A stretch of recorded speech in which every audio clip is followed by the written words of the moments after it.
حضرت عبدالرحمن بن ابی بکرہ رضی اللہ تعالی عنہما روایت کرتے ہیں کہ حضرت ابو بکرہ رضی اللہ تعالی عنہ نے اپنے بیٹے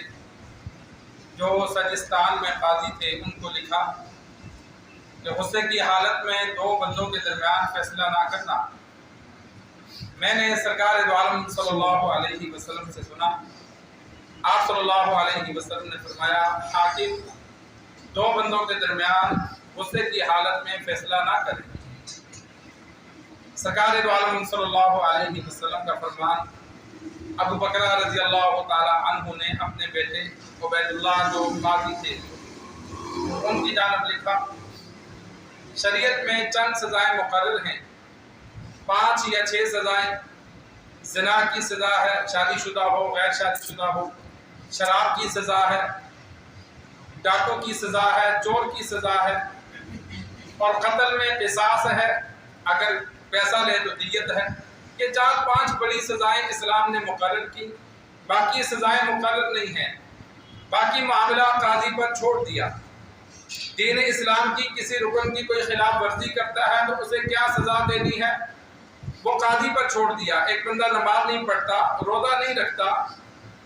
زکوٰۃ نہیں دیتا، کوئی ایسا عمل کرتا ہے تو اسلام نے اس کی سزا مقرر نہیں کی، قاضی پہ چھوڑ دیا۔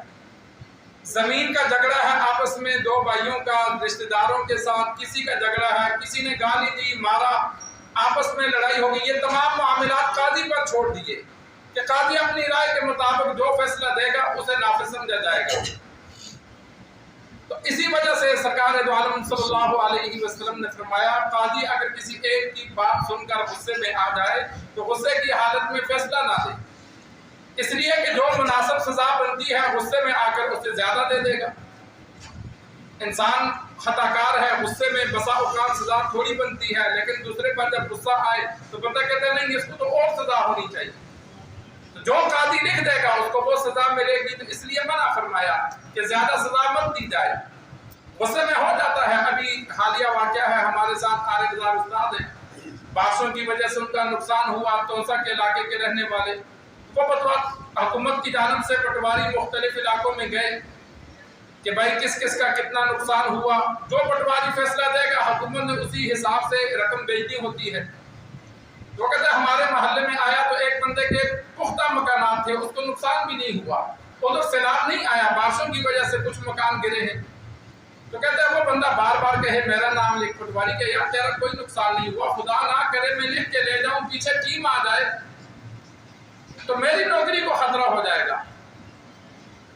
اس نے جب نہیں لکھا تو بندے نے 2-4 گالیاں دی، برا بھلا کہنا شروع کر دیا، تو پٹواری نے تھوڑی دیر برداشت کیا، لیکن جب دیکھا کہ اب کوئی بول نہیں رہا تو پٹواری نے غصے میں آ کے کہتا پورے علاقے کی وہ لسٹ ہی پھاڑ دی، سب کی پھاڑ دی۔ اس نے کہا میں کسی کا نہیں لکھتا، کہتا میں لکھ دیتا ہوں اس علاقے میں کوئی نقصان نہیں ہوا، پورا علاقہ کلیئر ہے۔ لوگوں نے کہا یار یہ تو نے کیا کیا؟ انہوں نے کہا یہ مجھے گالیاں دے رہے ہو، تم تماشا دیکھ رہے ہو، تمہارا کام تھا اس کو روکنا، تم نے روکا نہیں۔ اب وہ غصے میں آ گیا، اس نے سب کہانی ختم کر دیا، لے بھائی جان چھوٹی، اب وہ پٹواری ہے وہ جو مرضی کرے۔ تو یہ غصے میں بسا اوقات انسان ایسا فیصلہ کر بیٹھتا ہے تو سرکار دو عالم صلی اللہ علیہ وسلم نے منع فرمایا۔ اور اسی طرح انفرادی طور پر بھی، چلو ہم قاضی نہیں ہیں، جج نہیں ہیں، لیکن جو انفرادی طور پر بھی ہمارے نوجوان غصہ آتا ہے تو فیصلہ کر بیٹھتے ہیں، خاص کر طلاق کا معاملہ ہوتا ہے، غصے میں آتے ہیں، 3 طلاقیں دے بیٹھتے ہیں، پھر کہتے ہیں مولوی صاحب کوئی حل نکالو۔ بھائی حل چھوڑا نہیں ہے، مولوی صاحب کا حل نکالے، دین مولوی کے ہاتھ کا لکھا ہوا تو نہیں ہے، دین اسلام متعین ہے، اس میں تبدیلی نہیں ہو سکتی۔ اب ہم نے اس کے مطابق چلنا ہے، ہم جلد بازی کریں گے، غلط فیصلہ کریں گے تو وہ غلط ہو گیا، اب اس کو دوبارہ ٹھیک نہیں ہو سکتا۔ تو اس لیے کوئی بھی معاملہ ہے تو اس میں تھوڑا سا غصہ ٹھنڈا ہو جائے، وقتی طور پر انسان فیصلہ نہ کرے، 1 دن رہنے دے، 2 دن رہنے دے، غصہ ٹھنڈا ہو جائے، پھر سوچ وچار کر کے نفع نقصان دے کر پھر فیصلہ کرے۔ یہ دیکھیں کہ اس فیصلے پر میرا نفع کتنا ہے، نقصان کتنا ہے، دنیا کا نقصان کتنا ہے اور آخرت کا نقصان کتنا ہے۔ ہم مسلمان اصل میں ناکام اسی وجہ سے ہوتے ہیں کہ کاروبار شروع کریں گے، کوئی معاملہ کریں گے، کہیں اچھا برے کا فیصلہ کریں گے تو اس کا انجام نہیں دیکھتے، کہتے جو ہوگا دیکھی جائے گی، بس فیصلہ کر بیٹھتے ہیں تو بعد میں اس کا نقصان اٹھانا پڑتا ہے۔ تو طلاق میں شریعت نے یہ حد رکھا کہ انسان کو غصہ آئے تو بیوی کو ڈانٹے، برا بھلا رہے, مارے, طلاق مت دے. ناراضگی ہو گئی, حد سے بڑھ گئی, تو فرمایا لڑکی کی طرف سے لڑکے کی طرف سے ثالث مقرر کیا جائے, جو دونوں بیٹھ کر یہ فیصلہ کریں, لڑکی کی بات سنیں, لڑکے کی بات سنیں, پھر سوچیں کہ یہ اکٹھے رہ سکتے ہیں نہیں رہ سکتے. اگر وہ فیصلہ کر دیں کہ نہیں بھائی یہ میاں بیوی بن کے نہیں رہ سکتے, تو پھر خاوند کو حکم دیا گیا ہے کہ وہ ایک طلاق دے تاکہ دوبارہ صلح بھی ہو سکے, اور 3 مہینے کے بعد اگر عورت آگے شادی کرتی ہے تو وہ آگے شادی بھی کر سکے, اور اگر شادی نہیں کر سکتی تو دوبارہ نکاح زندگی بھر ہو سکے گا. لیکن ہم نہ بڑوں سے مشورہ لیتے ہیں, نہ سوچتے ہیں, غصے میں آ کے سیدھی 3 طلاقیں یا میسج میں بھیج لیتے ہیں یا فون پہ کہہ دیتے ہیں, پھر پچھتاتے ہیں. یہ غصے میں کوئی بھی معاملہ ہو, لین دین کا معاملہ ہو, کسی سے لڑائی ہو, تو انسان اپنے آپ کو کنٹرول میں رکھے, فوراً فیصلہ نہ کرے, فیصلہ سوچ سمجھ کر کرے.